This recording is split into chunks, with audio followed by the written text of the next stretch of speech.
गुरु भक्ति योग। अपने गुरु को ईश्वर मानकर उनमें विश्वास रखो, उनका आश्रय लो, ज्ञान की दीक्षा लो। केवल शुद्ध भक्ति से ही गुरु प्रसन्न होते हैं। गुरु भक्ति योग के अभ्यास से मन की शांति और स्थिरता प्राप्त होती है। जिसने सद्गुरु किए हैं उन्हें सर्व सुख प्राप्त होता है। गुरु भक्ति योग का अभ्यास सांसारिक पदार्थों के प्रति वैराग्य और अनासक्ति पैदा करता है और अमरता प्रदान करता है। महात्मा बुद्ध और मौलिंगा पुत्र के प्रसंग में हमने सुना कि बुद्ध ने मौलिंगा पुत्र से कहा कि वह 1 साल तक उनके संग में रहे, तब उसके प्रश्नों का उत्तर उसे मिलेगा। यह सुनकर सारीपुत्र मुस्कुरा दिए और उन्होंने कहा कि 1 साल बाद बुद्ध से पूछने के लिए कोई भी प्रश्न आपके साथ नहीं रहेगा। पता नहीं तब आप कहाँ होंगे और आपके प्रश्न कहाँ। मौलिंगा पुत्र दुविधा भरी दृष्टि से बुद्ध को निहारने लगे। बुद्ध ने मानो मौलिंगा पुत्र को अपनी दिव्यता के पाश में बांधा, उन्हें आश्वासन देते हुए कहा कि निश्चिंत रहो, मैं हमेशा अपने वायदे के साथ रहूंगा। आपको प्रश्न पूछने का अवसर अवश्य दूंगा। आपकी जिज्ञासा का पूर्ण समाधान करूंगा। मौलिंगा पुत्र संघ में ठहर गए। दीक्षा मिली। धीरे धीरे वे जिज्ञासु से साधक बन गए। मन की सीमाओं को पार कर आत्म प्रदेश के वासी बन गए। समय चक्र चलता रहा और 1 साल बीत गया। उस दिन एक विशाल सभा लगी थी। सहस्त्रों भिक्षु बुद्ध का दर्शन रस पी रहे थे। इसी बीच बुद्ध ने आवाहन किया कि यहाँ एक व्यक्ति हुआ करते थे जिनका नाम मौलिंगा पुत्र था। वे कहाँ हैं? उन्होंने मुझसे कुछ प्रश्न पूछने थे। 1 वर्ष बीत चुका है, दिन आ गया है, इसलिए मौलिंगा पुत्र यहाँ आगे मेरे पास आए और अपने प्रश्न पूछें। हजारों भिक्षु खोजती हुई दृष्टि से इधर उधर देखने लगे। कमाल है, मौलिंगा पुत्र भी गर्दन घुमा घुमा कर आगे पीछे देख रहे थे।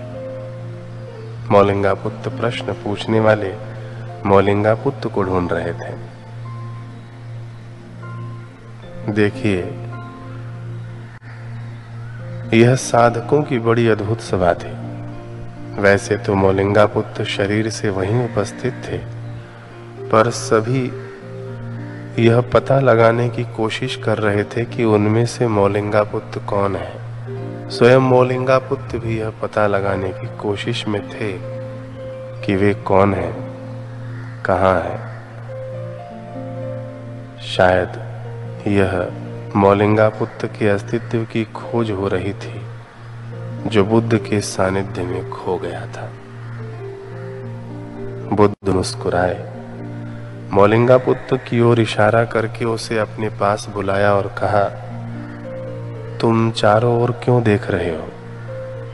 तुम ही तो हो जो मेरे पास अपने प्रश्न लेकर आए थे। मुझे अपना वायदा पूरा करना है, इसलिए तुम्हारे जो भी प्रश्न थे आज पूछ लो। मैं तुम्हारे समस्त प्रश्नों का समाधान देने के लिए प्रस्तुत हूं। मौलिंगा पुत्र ने कहा, हे तथागत, मौलिंगा पुत्र तो प्रश्नों में उलझा एक प्रश्न चिन्ह था, जो बुद्ध के सानिध्य में पूर्ण विराम बन चुका है। जिसने प्रश्न पूछने थे उसे पहले ही समाधान मिल गया है। यही कारण है कि मैं चारों ओर देख रहा था कि यह प्रश्नों वाला मौलिंगा पुत्र कौन है।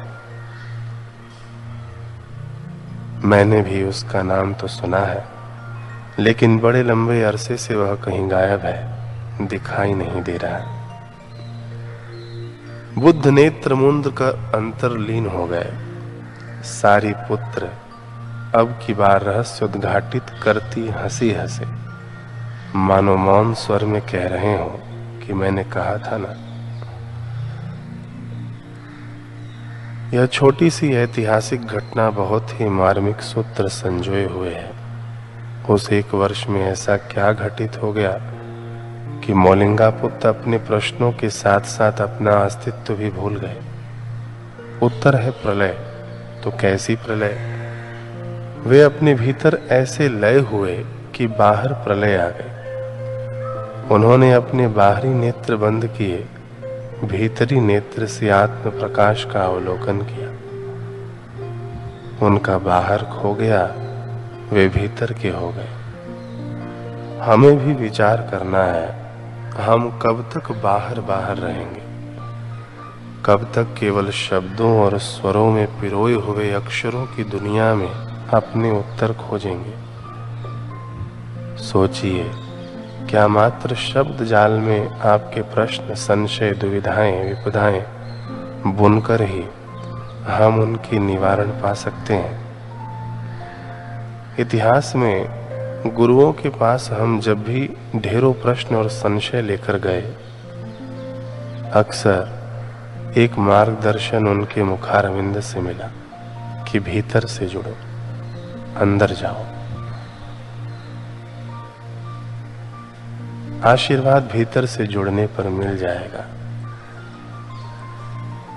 हम अपनी व्यथा व्यक्त करने में इतने उलझ जाते हैं कि साधना पथ की इस प्रथा को ही भूल बैठते हैं। बाहरी व्यवस्था में सुधार चाहते हैं, आंतरिक अवस्था को नजरअंदाज कर देते हैं।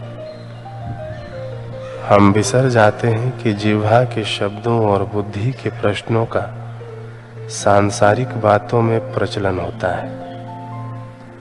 गुरु मार्ग की रीति सामाजिक व्यवहार से बिल्कुल उलट होती है। यहाँ शब्दों के प्रसंग नहीं, आत्मा की उमंग मायने रखती है। यहाँ लंबी चौड़ी व्याख्याएं नहीं, भावों की सरल सरगम कीमत रखती है।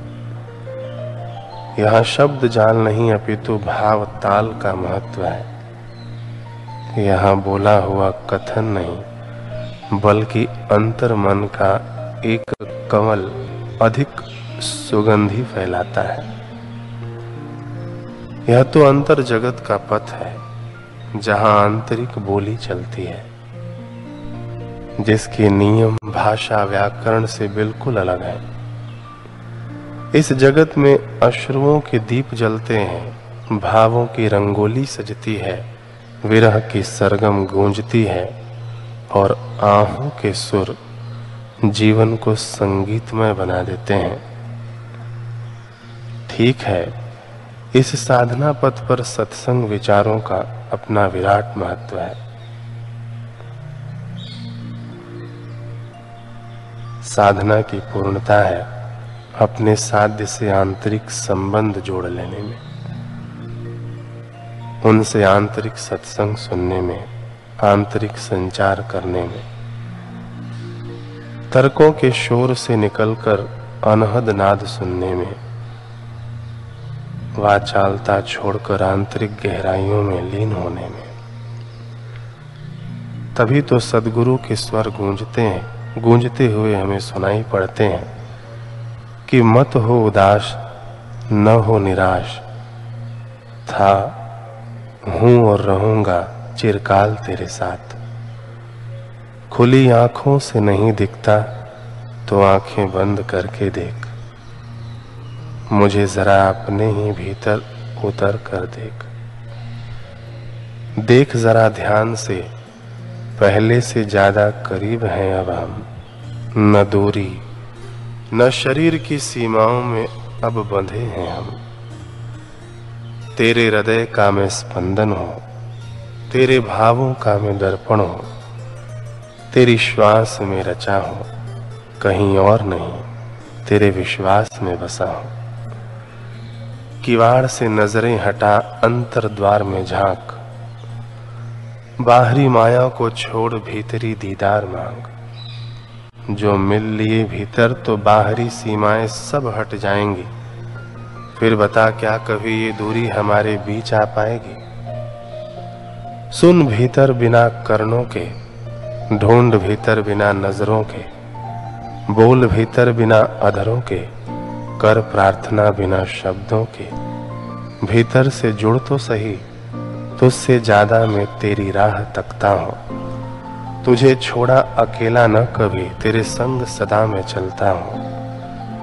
तेरे अश्रु मेरी आंखों से गिरते हैं, तेरे अश्रु मेरी आंखों से गिरते हैं। मेरे होंठ तेरी मुस्कान से खिलते हैं। तेरे भाव मेरी रूह का ही तो किस्सा है, तेरा जीवन मेरे जीवन का ही तो हिस्सा है। पहचान अपना असल रूप, कर प्रार्थना प्रयत्न और बन जा मम रूप। बन जा श्रेष्ठ स्वरूप,